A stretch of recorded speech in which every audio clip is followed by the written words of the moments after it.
Boy killed in hyperbaric chamber explosion at Troy Medical Facility.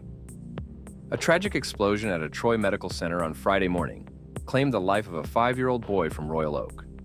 According to police, the incident occurred just before 8 a.m. at the Oxford Center, located at 165 Kurtz Boulevard.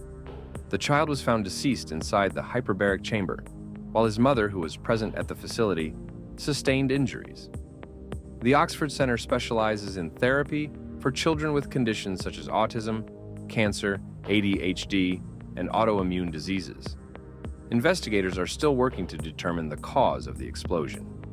However, Troy Fire Lieutenant Keith Young noted that the high oxygen concentration and pressurized environment of hyperbaric chambers creates significant fire hazards. Risks associated with hyperbaric chambers.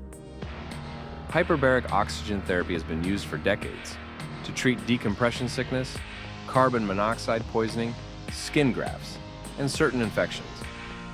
Patients undergo treatment in either a monoplace chamber, designed for one person, or a multi-place chamber, which accommodates multiple individuals. The therapy involves breathing concentrated oxygen in a pressurized environment to enhance healing. A study published in The Lancet examined hyperbaric chamber fires over a 70-year period, 1923 to 1996, and found that 77 people died in 35 incidents. Before 1980, electrical ignition was the primary cause, while later cases were often linked to items brought into the chambers. Investigators have not yet determined whether this played a role in Friday's explosion.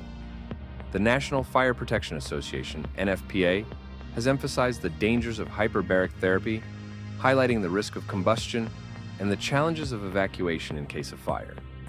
Pressurized chambers require a decompression process before occupants can safely exit, which can take up to 6 minutes for multi-place chambers and 2 minutes for monoplace units. Brian O'Connor of the NFPA wrote in August 2021 that while oxygen itself is not flammable, it acts as an oxidizer, increasing the combustibility of surrounding materials. He stressed the importance of strict fire safety measures, such as limiting flammable materials inside chambers, installing specialized sprinkler systems, and using only approved fabrics. Investigation and facility response. Following the explosion, the Oxford Center released a statement acknowledging the tragedy, calling Friday an exceptionally difficult day. Spokesperson Andrew Kistner confirmed that a fire had started inside a hyperbaric oxygen chamber, resulting in the child's death and injuries to the mother. The safety and well-being of the children we serve is our highest priority, the statement read. Nothing like this has happened in our more than 15 years of providing this type of therapy.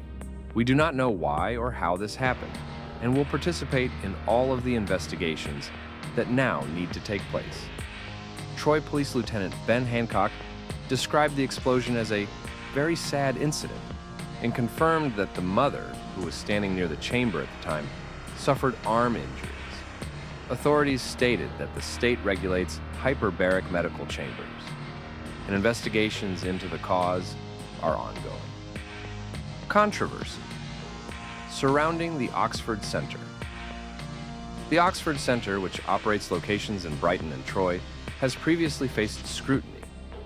In August, former Director Kimberly Coden pleaded guilty to 9 charges after Michigan Attorney General Dana Nessel's office found she had falsely claimed to be a board-certified behavioral analyst.